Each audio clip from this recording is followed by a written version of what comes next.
Students, today we'll discuss a topic that is the pseudo first order reactions. So let us start the topic. The meaning of pseudo first order reaction means the reactions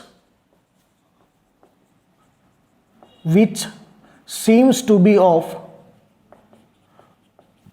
higher order but actually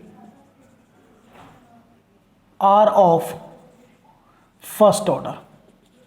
सो जो reaction है बेटा, अगर आप उसको first look में देखोगे without the detail explanation, तो first look में वो हायर ऑर्डर की नजर आएंगी, क्लियर, बट एक्चुअली वो होंगी फर्स्ट ऑर्डर की. So these reactions are said to be the pseudo first order reactions. So इसमें पहले मैं आपको बताऊंगा what is the cause. What is the cause? Cause in the sense कि ऐसा क्यों होता है कि जो रिएक्शन है वो फर्स्ट लुक पे अगर हम देखें रिएक्शन को, then it seems to be of higher order but actually में क्या होती है वो फर्स्ट ऑर्डर की. सो सपोज एक एग्जांपल लेके चलते हैं. Reaction A plus B gives you C plus D. So बेटा यहाँ पे टू रिएक्टेंट्स हैं, ए और बी. सो ये जो रिएक्शन है एट द फर्स्ट लुक, अगर आप रेट लॉ लिखोगे R is equal to K a raise to the power 1 और b raise to the power 1, तो यहां पर जो ऑर्डर आ रहा है it is 1 + 1 2, means this reaction seems to be of second order. But जब मैं थोड़ा सा डिटेल एक्सप्लेनेशन में गया, सो यहां पर वन ऑफ द रिएक्टेंट जो है वो एक्सेस अमाउंट में है. b क्या है? एक्सेस अमाउंट में. तो एक्सेस अमाउंट में जो रिएक्टेंट होता है, be clear, the reactant which is in excess amount, जो रिएक्टेंट आपका एक्सेस अमाउंट में होता है उसकी जो कंसंट्रेशन होती है, the concentration remains constant during the reaction.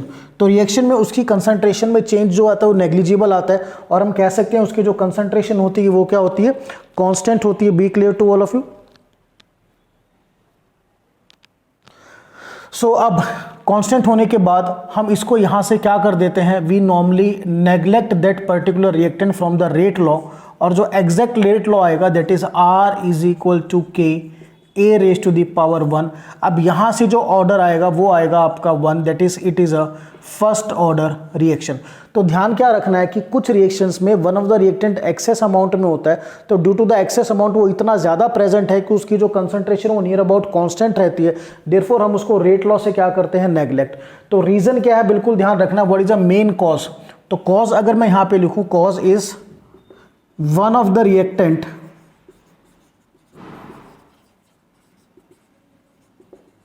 Is present in access. कोई एक रिएक्टेंट जो है वो आपका एक्सेस में प्रेजेंट है, देयरफॉर दिस जो रिएक्शन है वो हायर ऑर्डर की बजाय किसकी जैसे बिहेव करती है? लोअर ऑर्डर की तरह बिहेव करती है. So now let us see some practical examples of pseudo first order reaction. Cause बिल्कुल क्लियर है. The cause is, if I write in one line,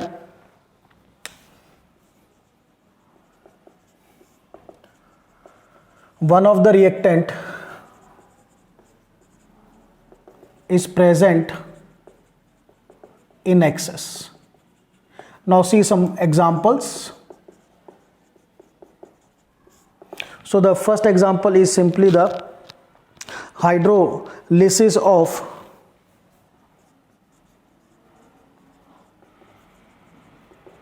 ester ethyl acetate.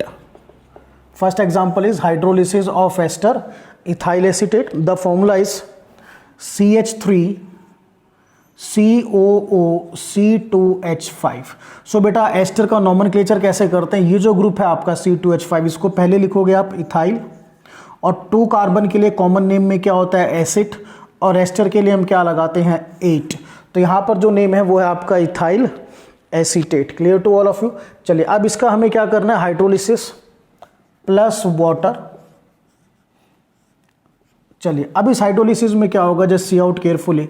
Water का meaning क्या होता है बेटा? Water means H positive and OH negative. तो यहां पर आपको ऐसे ब्रेक करना है, और यहां पर आपको H लगाना है, और यहां पर आपको OH लगाना है. तो ये जो आपका फर्स्ट प्रोडक्ट आएगा CH3COOH, CH3COOH, and the second product is C2H5OH. This is 2 carbon acid, common name acetic acid, and this is ethyl alcohol. अब अगर हम इस रिएक्शन को देखें तो ये रिएक्शन जो है नॉर्मली हमें कैसे लग रही है, second order. Second order in the sense अगर आप लिखो R is equal to K is the rate constant, CH3COO2H5 raise to the power 1 और water raise to the power 1। तो कैसा नजर आ रहा है बेटा, ये सेकेंड ऑर्डर नजर आ रही है। बट इन दिस रिएक्शन जो वाटर है वो किस में प्रेजेंट है, एक्सेस में। और जो आपका एक्सेस में प्रेजेंट होता है that is not the part of rate law. तो यहां जो वाटर है, water is not the part of rate law. हम वाटर को रेट लॉ का पार्ट नहीं लेंगे। तो जो आपका रेट आएगा R is equal to K CH3COO2H5 raise to the power 1। अब ये आपका रेट लॉ है और यहां से अगर आप ऑर्डर कैलकुलेट करोगे so this is comes out to be first order. तो फर्स्ट एग्जांपल है सूडो फर्स्ट ऑर्डर रिएक्शन का, hydrolysis of ester ethyl acetate, जहां वाटर एक्सेस में प्रेजेंट है due to which it is not the part of the rate law. Now we are having one more example, hydrolysis of sugar. Second example is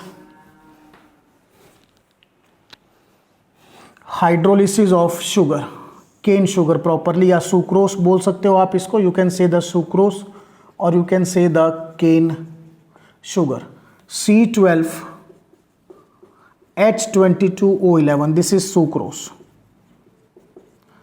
plus water in presence of acid. Clear. So यहां पर थोड़ा अलग तरीके से काम करना है। देखिए आपको इसमें जो वाटर है सिंपल ऐड करना है। तो टोटल देखिए बेटा आपके कार्बन कितने हैं, 12। ठीक है, अब मैं इसको 2 पार्ट में कन्वर्ट करूंगा। पहले मैं लिख ही देता हूं, C6H12O6 plus C6H12O6, this is D glucose and this is D fructose. तो कैसे हुआ है देखिए, अब आपके कार्बन का नंबर 12 है तो यहां पर 6 और 6 12 हो गया। इसको डायरेक्टली ही करते हैं, no need to this particularly rectangular bracket.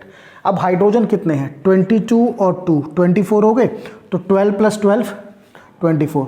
Oxygen 11, clear to all of you, और ये 12, तो 6 प्लस 6 12। तो अगर आप यहां पे फर्स्ट वे में देखो तो आपको जो रेट लॉ आएगा that is R is equal to K C12H22O11 raise to the power 1 and H2O raise to the power 1। यहां से जो ऑर्डर आ रहा है वो सेकंड आ रहा है, बट यहां पर जो वाटर है it is present in excess. तो वाटर जो है वो एक्सेस में प्रेजेंट है due to which it will not be the part of rate law. ये रेट लॉ का पार्ट नहीं होगा। तो rate law is now R is equal to K C12H22O11 raise to the power 1। तो यहां से जो अब आपका ऑर्डर आएगा, ऑर्डर इज 1। सो इन दोनों एग्जांपल में बिल्कुल क्लियर है कि वाटर जो था वो एक्सेस में प्रेजेंट था ड्यू टू विच उसकी कंसंट्रेशन क्या थी, कांस्टेंट थी। तो हमने उसको क्या किया, रेट लॉ से एक्सक्लूड किया। और रेट लॉ से क्योंकि एक कंसंट्रेशन कम हो गई है तो वो सेकेंड ऑर्डर की बजाय अब उनका जो बिहेवियर आया वो फर्स्ट ऑर्डर का था। तो pseudo first order reaction, these are the reaction which seems to be of higher order but actually these are of the first order. Reason बिल्कुल क्लियर करना है कि one of the reactant is present in excess and whose concentration remains constant. इतना ज्यादा access में present है कि उसकी कंसंट्रेशन क्या है, नियर अबाउट कांस्टेंट है, तो हम उसको नेग्लेक्ट कर देते हैं। So student, this is all about the topic that is pseudo first order reactions. That's all.